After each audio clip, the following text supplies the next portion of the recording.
I got an email on December 12th saying that a new YouTube feature had been announced. The Inspiration tab. Now, there had kind of been an Inspiration tab previously. It was the Trends tab, and it just gave you keyword suggestions of things that would be relevant to you as a creator. It wasn't very helpful, I'm gonna be honest. I never looked at it, because I don't really need help coming up with ideas. Personally, I don't have a lot of time to produce the ones that I already have. When I saw this email in my inbox, I did not think about it at all. I was packing for a long travel day, and I just didn't really care that YouTube was doing something new. But in the midst of some of my procrastination, I was like, ooh, I'm gonna look at my YouTube analytics, as I do. And then I saw the tab and was like, oh yeah, something's new there. I should just check it out. And imagine my surprise when I opened the tab to find a series of AI-generated video ideas. I just want to kind of take you through the Inspiration tab on YouTube Creator. It's interesting. So I've opened it up. I haven't even put any prompts in here. And here are the suggestions it gives me. A history of Halloween songs, Me by Taylor Swift, but spooky, the story of the Monster High movie, the 80s, a fashion retrospective, and the evolution of the Smosh brand. So, first page. These are pretty goofy, I'm gonna be honest. But they're not horrible. I could not see myself really making any of these. Like, the story of the Monster High movie, I don't even know what that means, let's be honest. There are some sillier ideas, like, for example, they gave me Panic at the Disco Christmas fan theories and Easter eggs, which is finding the hidden meanings and secrets of Panic at the Disco's Christmas music. All, one officially released song? Officially? So, like, here's an outline. Introduction, a holiday mystery. Fan theories unraveled. Easter egg exploration. Lyrical analysis. I do those a lot. Conclusion, a festive mystery continues. End with a call to action for the comments. They know what they're doing here. You can go in, you can play with different titles, you can play with thumbnails. These are the only two that are loading. The thumbnails take a long time to load, I'm gonna be honest, but I am kind of a fan of the one that just says Panic.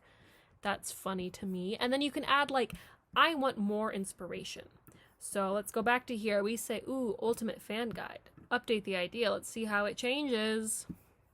That changed drastically. That is a completely different video. At first, I was just taken aback and honestly pretty amused. I had started thinking, like, oh, this is kind of funny. Maybe I should make a video where I use one of these video ideas and I make a video essay and it inevitably fails because AI is kind of stupid. After playing around for a little bit, it had suggested I make a video comparing the K-pop group aespa with Fall Out Boy, which is hilarious because what similarities are you going to find? And also, who's gonna watch that? So this is probably my favorite suggestion it came up with, which is aespa's music through a Fall Out Boy lens. And this is just so funny. aespa's innovative blend of K-pop and virtual reality is explored through the lens of Fall Out Boy's emo pop sound. So the thing is whatever model they're using knows enough. You know, it knows aespa is K-pop and it knows about the virtual reality. Doesn't know about Kwangia, apparently. It's really silly. And the thing is this is the kind of outline that makes sense, but none of the details make sense. Like, this is the sort of outline I probably would write if I were making a video, but aespa and Fall Out Boy, I don't think you could connect. And maybe that is, like, the beauty of this feature, is you can connect new ideas that just seem really disparate, and maybe that's the point. It's insane how comprehensive this is, though. I was truly shocked. aespa Emo Queens Fall Out Boy edition. But the more that I played around with it, the more that I realized that these suggestions were primarily just reworked titles that I've already released. They were basically just rips of my videos, and the outlines closely mirrored my chapter headings. It started to make me feel a little bit unsettled. We've got a deep dive into Viva Lost Vengeance, which up until a couple weeks ago was literally the name of my Viva Lost Vengeance video. We have Is Cringe Actually Good Content? I just made a video about cringe content. The Bechdel Test Barbie Movie Edition. I guess maybe this one isn't quite what I did, because it seems to be about the Barbie movie, not 42 Barbie movies. Taylor Swift's Me as a Sad Song. I think my video's almost titled that. The Smosh Movie, a Nostalgia Review. Biz Marquis' Just a Friend, sampled in unexpected places. Really? The cultural impact of Just a Friend, a deep dive. That is exactly what my video was. The classic sample. Explore the origins. This is where I'm talking about how it's almost useful, but not. It says, explain the origins, a sample from TSOP by MFSB, the foundational element that became a meme. So, that song isn't sampled in Just a Friend. Interesting. Samples rise from hip-hop to pop culture. Hidden uses of the sample. The sample's legacy. Call to action to celebrate it. This is just the video that I made. Like, to the degree that I called it The Legacy of Just a Friend, or something like that, I don't remember exactly. And it's reusing my own language.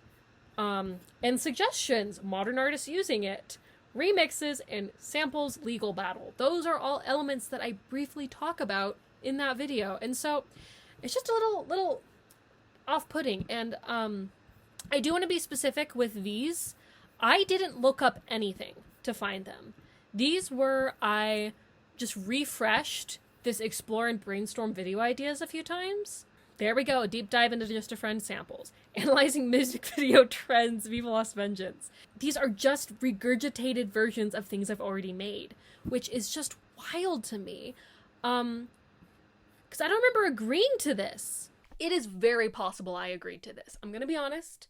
I am like most people, and I don't read terms of agreement as closely as I should. Sometimes I look at the little headings and I'm like, yeah, that's fine. But I don't remember saying that YouTube could use the content on my channel to produce AI generated video ideas. And so I was under the impression that most people in creative jobs or content creation felt similarly about AI that I do. I know that there are channels that are like completely AI, and you see those videos of people being like, here's how you can make passive income with an AI channel. And like, there are plenty of people who also use AI for like visuals or thumbnails, but I kind of figured it wasn't that widespread. This might have been a very naive belief for me to hold. Earlier this year, YouTube released some information about how their creators use AI. Their survey conducted by Radius makes the bold statement that 92% of users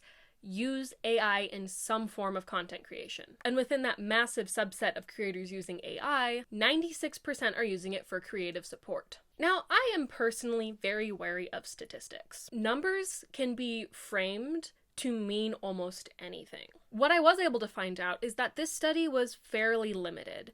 In total, about 2,400 people. This was around 300 individuals in 8 different markets, and primarily channels with over 5,000 subscribers who uploaded regularly for a specific reason. There's also a note in Radius's audience definition that gives me a little bit of pause, which is that the participants are either using Gen AI or at least somewhat likely to use Gen AI in the future. But what this does tell us is that 92% of creators are using Gen AI for content creation, but it is not actually representative of most content creators, particularly as the audience of the study is quite literally defined as people who use AI or are likely to. Unless there's something here that I'm not understanding, that makes this data kind of useless. Like, okay, 92% of people who are likely to use AI in content creation.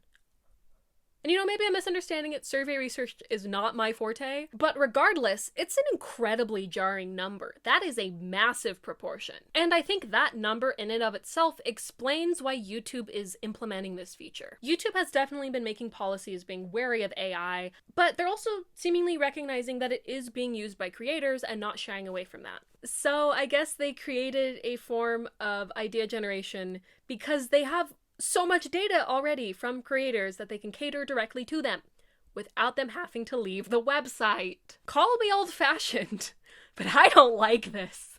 I do not like this. In its current state, the inspiration feature is not good. It's way more extensive than I initially anticipated, considering that it'll give you an entire video outline. But I cannot see myself ever using this in an actual productive manner. And primarily because it's just feeding me my own content back. Like, oh, you should make a video analyzing the lyrics of Viva Las Vengeance.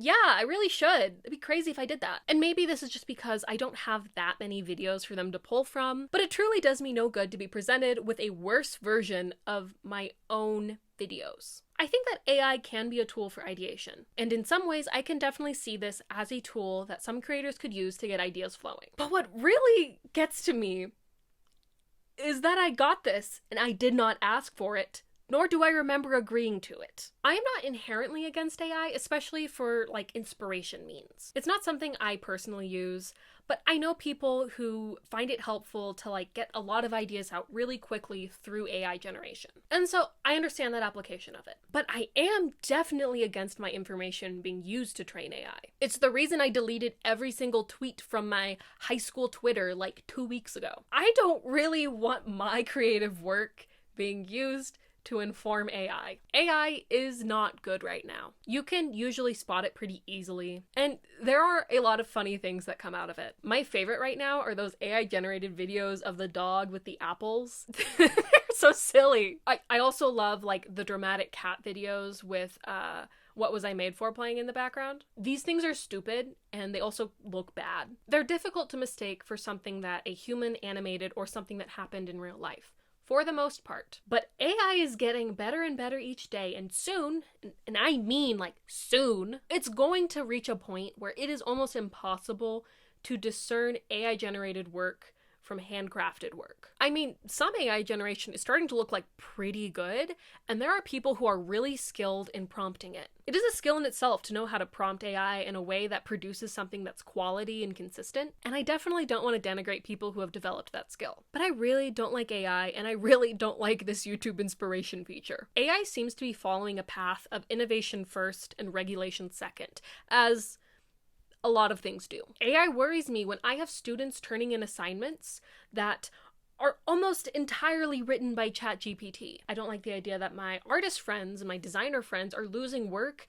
because companies would rather just go with an easily AI generated design than hire somebody to do it for them. These AI creations are efficient. They don't take a lot of time, they don't take a lot of money, and you don't have to worry about copyright for the most part. But there's also a lot that they lack in terms of nuance and detail, and a lot of companies have already been using AI to supplement marketing materials. I also have a worry that there are people paying very suitable amounts to artists and they're getting back something that's AI generated and they don't realize it. I went to a musical recently. It was a local production of Annie, and I looked at my program with the poster on the front and I was like, whoa, that is AI generated. Annie had like 6 fingers.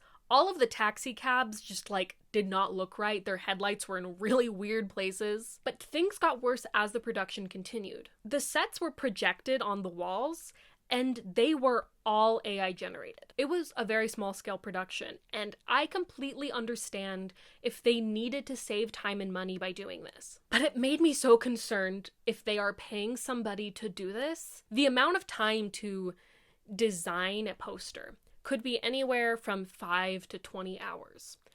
And the amount of time to design an AI poster probably is not that long. And I really hate the idea that somebody believes they are paying somebody for 20 hours of work for a handmade poster, and they get something that somebody made in less than an hour. I don't know that that's what was happening in this case of the musical I saw, but I'm sure that it is happening in the world. I mean, not that long ago, the YouTuber Jessie Page had hired artists to animate a music video, and she found out that all of the elements were AI generated. So I guess the thesis of this video is YouTube has a new inspiration AI feature, and I don't like it! My content's definitely being used to inform its output, and I don't remember saying that was okay. It's really not that good at its purpose yet, but I assume that the more people use it, the better and better it'll get. And I just really, really wish that we had some more information as to how it works. I want to know if my content is also being used to inform other people's results. I want to know when I agreed to this. And generally,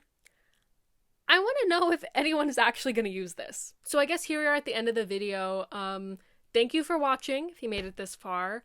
I would really love to hear your thoughts on this whole thing down below. If you're like a creator and you have access to this feature, what do you think about it? If you're just a viewer, how would you feel if content that you watch was developed by an AI model? And yeah, I'm just really curious to hear other people's thoughts. Because I know, like, for me, it's very much like an emotional thing that I'm like, ugh, AI. But I know people have very differing opinions on it. If you enjoyed this video, you could like it, you could subscribe. I also have my Ko-fi link down below. No pressure, please do not give me money unless you really, really, really want to. I'm trying to reach 2,000 subscribers by the end of the year, and honestly, I think that's an attainable goal. You know, I'm pretty close. I'd really love to do it. I know I haven't really been making videos because I'm in grad school, which is hard. Yeah, so I'll hopefully have a few more videos coming out in the next month or two. So yeah, I hope you're having a great day. Thank you for watching. Once again, comment down below. Tell me about your thoughts on AI. And yeah, I'll see you later. Real quick, take a look at this. Okay.